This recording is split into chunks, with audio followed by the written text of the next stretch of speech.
Hello and welcome back for another episode of Braving the Mountain. I am so happy that you are here. Thank you so much for the support. I truly couldn't be more grateful. So, thank you not only for taking the time to come listen, but also celebrate yourself for taking the time to better yourself, to choose what you're putting into your brain today and just enjoy. Today, I am talking about how there is no true balance, but adding more flow into your life. So, I know that a lot of people are like, how do you find work life balance or mom life balance? And I just truly don't believe that there is this perfect balance of anything in life. But what I do believe is that you can create a flow that feels really good to you and also knowing that there are seasons. So, this is what I call it, especially for the moms that I coach building businesses.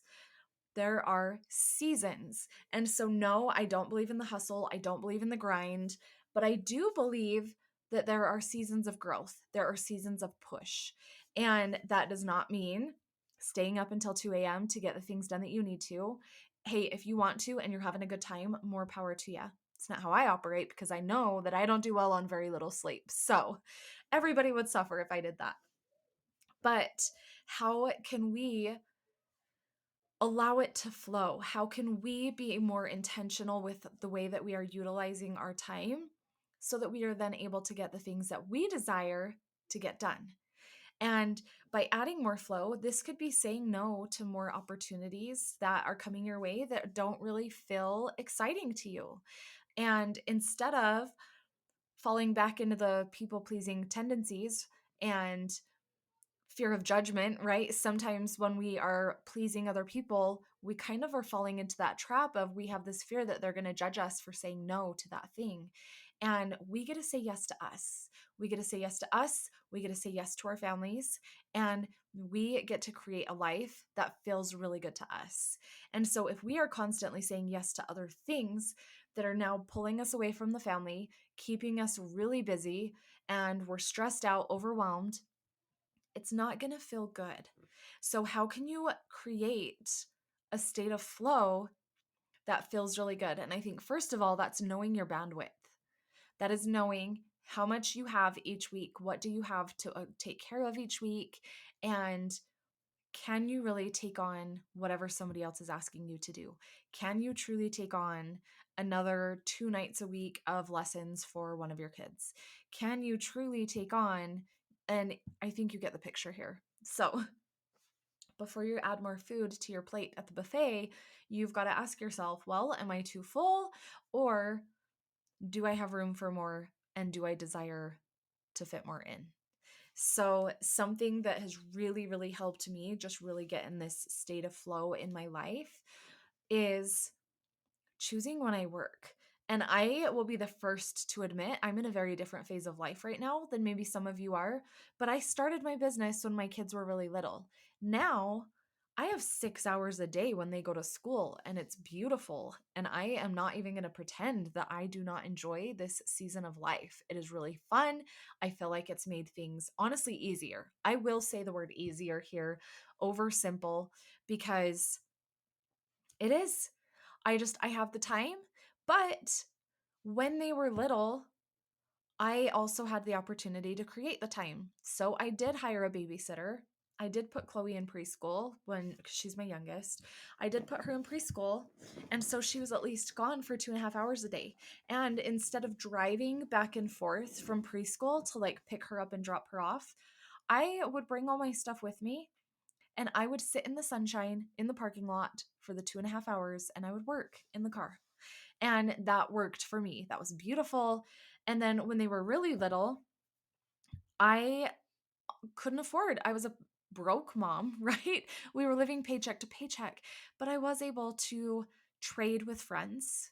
So, really opening your eyes to if you're trying to build something, let's just say it's a business, you're trying to build a business, then what ways can you offer a trade with somebody? So I had a friend, we would trade our kids once a week. Mine would go to her house one day and hers would come to my house the next day. And for me, I found that sometimes it was just easier to have more kids because they would run around and play. And then I didn't have the mom guilt for not entertaining my kids. Now, I've come a long way since those days. I no longer feel guilty or like I should be the one to entertain my kids all day, every day. But things look different now. And the flow for me feels a lot simpler and a lot easier.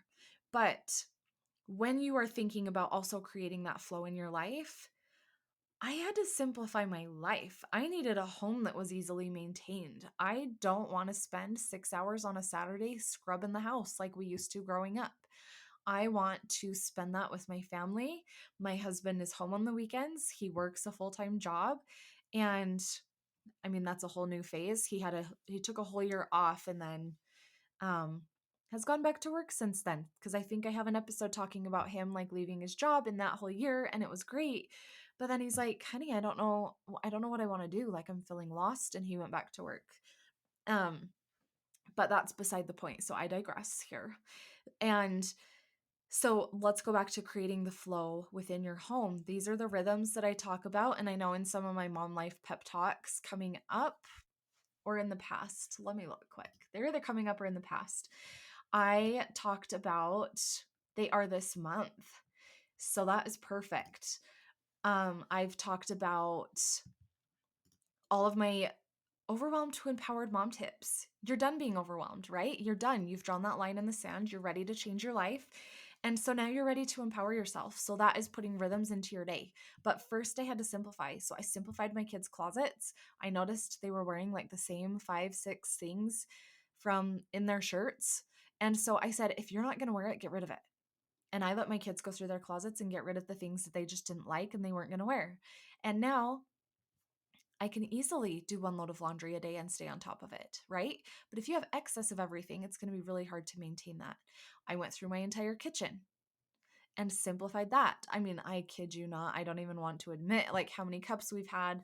We still have quite a few cups, and I do feel like I probably could simplify that a little bit more, but I just simplified everything. I kept most of the stuff that we used and I just got rid of the things that we didn't really ever touch. And it was just the same thing with everything, with toys, with stuff, coloring stuff. Like I really went through because I knew in my head the less stuff we had in the house, the harder it would be for my kids to make like a total disaster. And we reset the house every night. And so I like to wake up to a clean house. I don't like dishes in the sink. I like to do one load of laundry a day because that fits into our lives very well. My kids put all their own clothes away. We stay on top of the kitchen and the bathroom by wiping it down every day, and the girls sweep the kitchen, and the counters always get wiped after dinner. So there's just a flow. And so I want you to really think about creating a flow in your life so that when things do happen, you are still able to stay on top of the things that you need to stay on top of. And you're not feeling super overwhelmed when you get home and there's like laundry all over your house and it's out of control and you're like, "Oh my gosh, how am I ever going to get back on track?" It's like, "Okay, this piled up a little bit, sure, but I can take care of this. I can get this gone in just like an hour and it's going to be fine." Instead of stressing about it, being overwhelmed about it for days and wondering how you're going to get back on track. And so then if you're building a business, now you have this flow in your life and a simplified business plan, right? I always talk about fitting your business into your life, not your life into your business. Your business should support the life that you dream of living and not the other way around. And so now, when things are simplified on both ends, it feels really, really good. And now let's talk about mom life when things are simplified within the home. Now, instead of spending all of nap time, like washing the dishes, doing laundry, vacuuming, like staying on top of everything else, it's kind of like you have a flow with all those things. And so, yeah, you might go pop the clothes in the dryer at lunchtime and sit down and read a good book, take a bubble bath, like whatever feels good to you. Now you have created more time for you because you have simplified all of the other things in your life and created a really good flow. And then again, in business, there are also seasons of hustle. So I call the seasons of or seasons of growth. They feel like seasons of hustle. Um, it's the same thing in life. Like the seasons of hustle or growth in life is, we're at wrestling tournaments every single weekend. We have wrestling 2 nights a week, and I'm putting my girls in jujitsu. And so just all of these things, right, start to kind of pile on, and you're a little bit busier. Like you just have more to do. Again, being very intentional about what you put on your plate and your bandwidth, knowing yourself. I'm sorry, your kids do not have to do everything.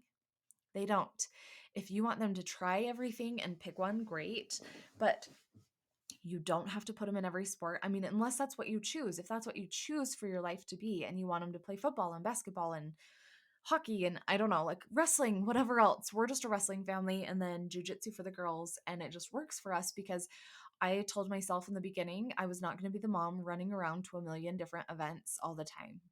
And so you get a pick. So in the seasons of growth within your business, or the seasons of, I don't even like the word hustle, so but I can't find a better word to use for it because I know that hustle gets my point across here, but like when life feels busier or you have more on your plate, having this good flow, these good rhythms that just support that so that you are not now having to turn around and it's like, well, we have sporting events on Saturday, and then you're spending all day Sunday trying to get back on top of life, and then you start the whole thing over throughout the week and it's not feeling really good. You want it to feel really good to you. So just finding a flow that works for you and putting rhythms in place that really support that is key. And the real key to all of this is just first becoming aware of where you need to put these things in place, where you need a rhythm in place, where the flow could feel better, where you're doing too much. Maybe there's too much on your plate. Maybe you volunteered for something that no longer feels good. Now you get to decide. You can go back and be like, hey, this isn't working for me anymore. Like our lives have just shifted. And I want to give somebody else the opportunity who would be really excited for it to have that chance. And so it's just, we have to release a lot of these things and choose, just be intentional and just create a really good flow in your life that feels good to you. And then drop some more rhythms in there that support that. And I will talk to you next time.